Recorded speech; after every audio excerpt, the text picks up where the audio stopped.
गुरु प्यारी साध संगत जी, धन धन सतगुरु तेरे ही आसरा।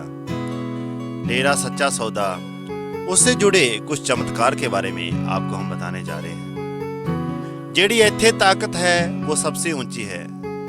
सत्संगियों के अनुभव, पूजनीय परमपिता शाह सतनाम सिंह जी महाराज की अपार रहमत, प्रेमी छोटा सिंह इंसा, पुत्र सचखंड वासी बंत सिंह, गांव घुमन कला, जिला बठिंडा से अपने सतगुरु परम पूजनीय शाह सतनाम सिंह जी महाराज की अपने बेटे पर हुई रहमत का वर्णन करता है। सन 1971 की बात है। मेरा बेटा 5 साल का था। एक दिन जब वह बच्चों से खेलता खेलता घर आया तो कहने लगा कि मेरी टांगें दुखती है। जब उसकी टांगें दर्द करने से न हटी तो हमने उसे डॉक्टर को दिखाया। डॉक्टर की दवाई से भी उसकी टांगों का दर्द न रुका। फिर हमने कभी डॉक्टर कभी वैद्य कई स्थानों से दवाई दी, परंतु उसकी टांगों को कहीं से भी आराम न आया। उसकी टांगें सूखनी शुरू हो गई। वह बैठा ही रहता था। हम उसे उठाकर लैट्रिन करवाते, उठाकर ही इधर उधर करते। वह 7 साल का हो गया था, उसकी टांगें सूख चुकी थी।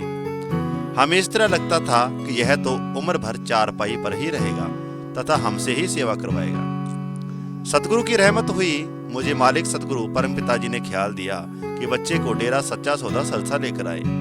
मैं अपनी पत्नी तथा बच्चे को साथ लेकर डेरा सच्चा सौदा सरसा गया। हमने परम पूजनीय परमपिता शाह सतनाम सिंह जी महाराज के दर्शन किए तथा सत्संग सुना। मेरी पत्नी को किसी सत्संगी माता ने बताया कि डेरे में जो डिग्गी बनी हुई है, उस डिग्गी को बनाने में सेवा करने तथा बेपरवाह मस्ताना जी महाराज की दया दृष्टि से एक प्रेमी सेवादार राम का नाक का कोढ़ हट गया था। मेरी पत्नी मुझे कहने लगी कि अपने इस डिग्गी में से पानी लेकर इस बच्चे की टांगें धो देते हैं, हो सकता है यह ठीक हो जाए। उस समय यह डिग्गी कच्ची, बहुत बड़ी तथा गहराई में थी। हम पति पत्नी अपने बच्चे को लेकर कच्ची सीढ़ियों द्वारा नीचे डिग्गी में उतर गए। एक गड़बे में पानी भर लिया।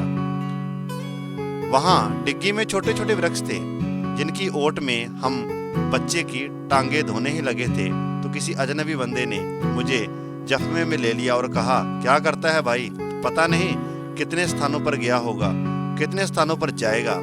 मैंने उसे कहा कि मैं इस सच्चे सौदे के दर के बिना कहीं और नहीं गया और ना ही जाऊंगा। मेरे माँ बाप इस बच्चे को लेकर कई स्थानों पर गए हैं, उनके बारे में मैं कुछ नहीं कह सकता। उस अजनबी पुरुष ने कहा, तेरा ख्याल है कि कई धार्मिक स्थानों पर पिंगले ठीक हो जाते हैं, इत्थे जड़ी ताकत है वह सबसे ऊंची है। मैंने कहा कि मैं इस बच्चे को लेकर किसी और दर पर नहीं जाऊंगा। अगर मरता है तो मर जाए, चाहे अभी मर जाए। उस अजनबी ने कहा, अगर तुझे इतना विश्वास है तो टांगे को धोने की जरूरत नहीं। मैंने उस अजनबी को कहा कि मैं नहीं पानी डालता। फिर उस अजनबी ने कहा, अब डाल ले। मैंने वह पानी बच्चे की टांग पर डाल दिया। मेरी पत्नी ने बच्चे की गीली टांगों पर हाथ फेरा तो वही गीला हाथ अपने फेफड़े पर लगा लिया, जो कि किसी कारण जाम हुआ पड़ा था। सांस लेने में तकलीफ थी। हमारे देखते देखते वो अजीब अदृष्ट हो गया। हमने उस अजनबी को मिलने के लिए ढूंढने की कोशिश की, परंतु वह नहीं मिला। अगले दिन हम घर वापस आने के लिए सिरसा से बस चढ़े। बस 32 किलोमीटर जाकर सरदूलगढ़ के पास बस स्टैंड पर रुक गई। वहां बच्चे ने शोर मचा दिया कि मेरी टांगों पर कीड़ियां चढ़ती है। वहीं पर बच्चे की टांगों में खून चल पड़ा तथा बच्चा बिल्कुल स्वस्थ हो गया। उस दिन के बाद बच्चे को कभी कोई तकलीफ नहीं हुई। अब वह बच्चा बिल्कुल स्वस्थ है।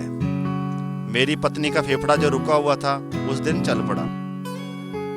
मुझे बाद में समझ आई कि वह अजनबी कोई बंदा नहीं था, बल्कि खुद कुल मालिक परमपिता शाह सतनाम सिंह जी महाराज थे।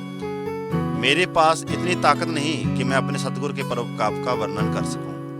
हमारी सारे परिवार की परमपिता जी के स्वरूप सन डॉक्टर गुरमीत राम रहीम सिंह जी इंसा के चरणों में यही विनती है कि सेवा सुमरन का बल बख्शो जी तथा इसी तरह रहमत बनाए रखना जी। धन धन सतगुरु तेरा ही आसरा।